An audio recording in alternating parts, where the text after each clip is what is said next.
Bom, aqui na lei complementar, nesse artigo 9º, vai dizer quais são os órgãos do Poder Judiciário em Minas Gerais. Esse artigo tem que guardar obediência à Constituição Estadual. Na Constituição Estadual nós estudamos já, no capítulo do Poder Judiciário, no artigo 96, tem lá a lista dos órgãos do Poder Judiciário. É importante esse artigo porque costuma cair no concurso. São órgãos do Poder Judiciário, nos termos da lei complementar, etc. Então, vamos ver quais são esses órgãos. Primeiro, o principal, TJ. Vejam o inciso 2, TJM, Tribunal de Justiça Militar. É um tribunal pequeno. E aqui no Santo Agostinho. É o segundo grau, segunda instância da Justiça Militar Estadual. 3.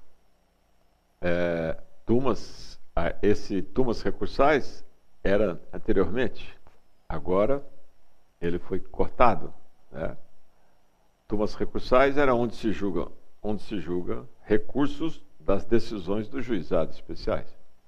Então, vamos repetir. Os órgãos do Poder Judiciário, nos termos da lei: 1. TJ. 2. TJM. Também, juízes de direito.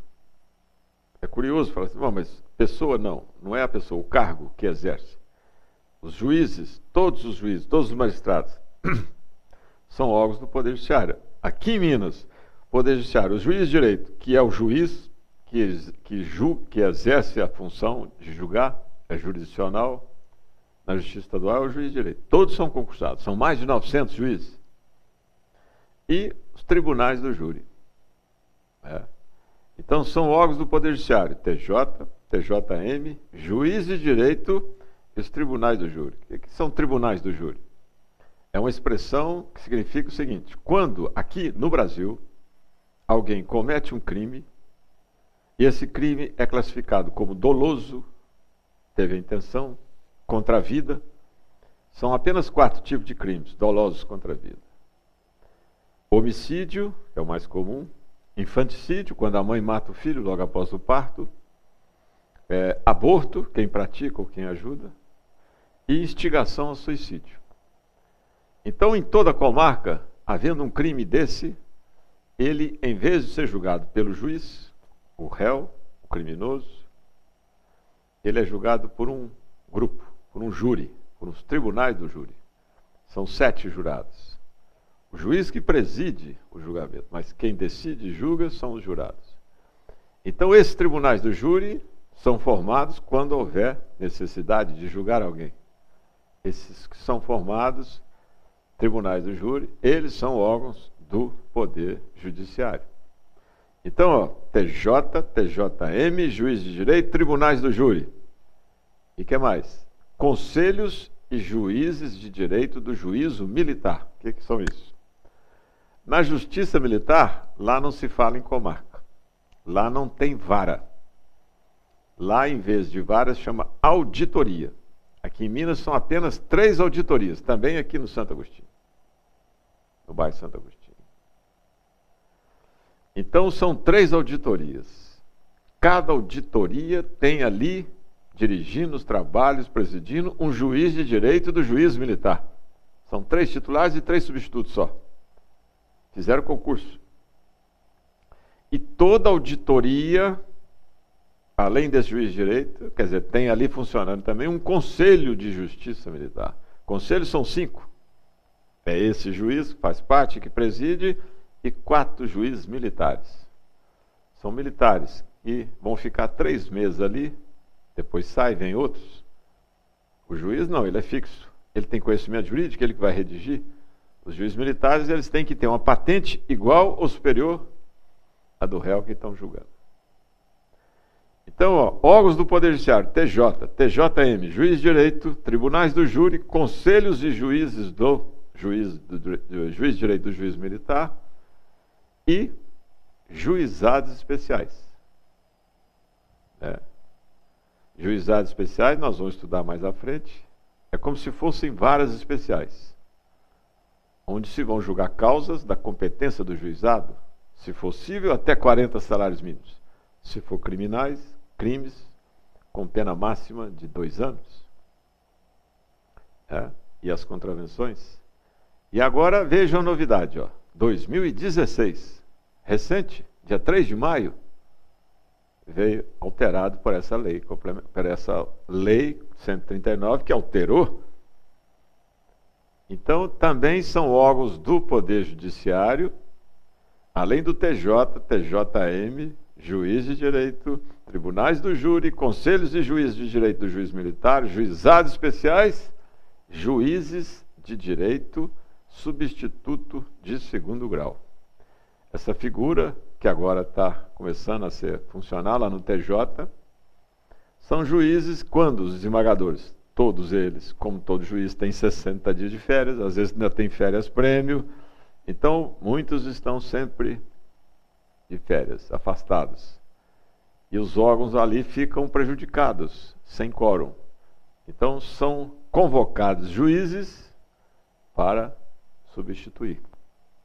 Esses juízes de direito substitutos de 2º grau, também considerados órgãos do Poder Judiciário. Então, repito, essa listinha é importante, esse artigo 9 é importante.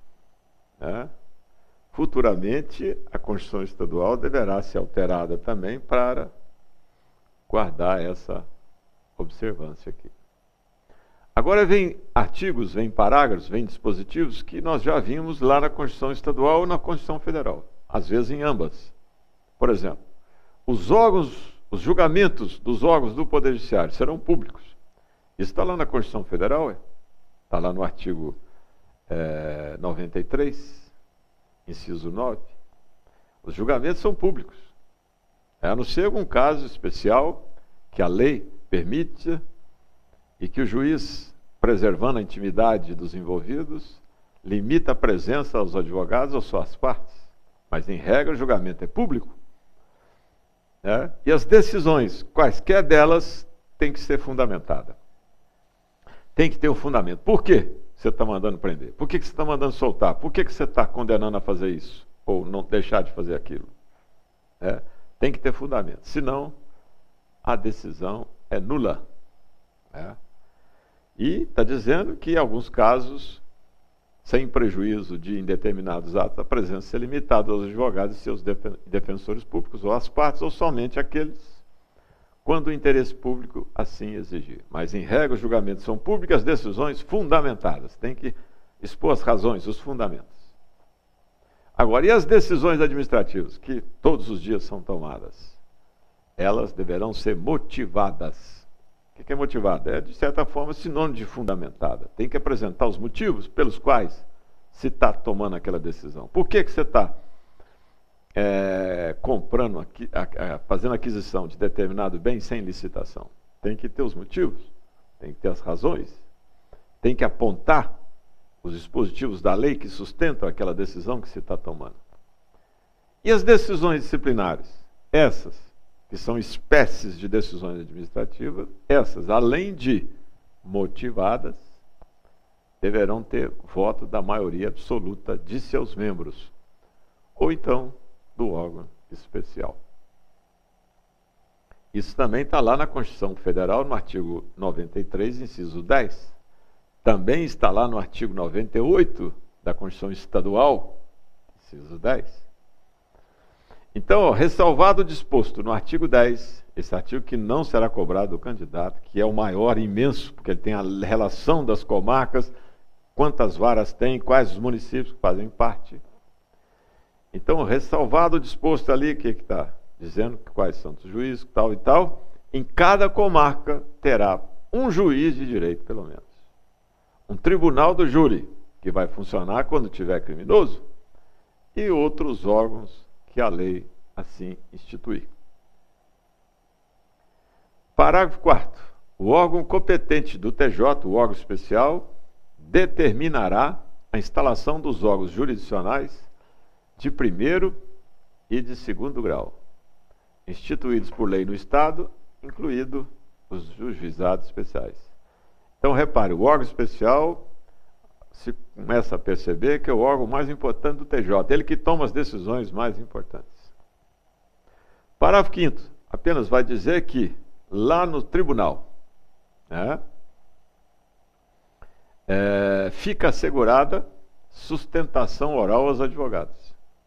Eles têm direito até 15 minutos para falar. Aos defensores públicos, e quando for o caso, aos procuradores de justiça. O procurador de justiça é o final da carreira do promotor.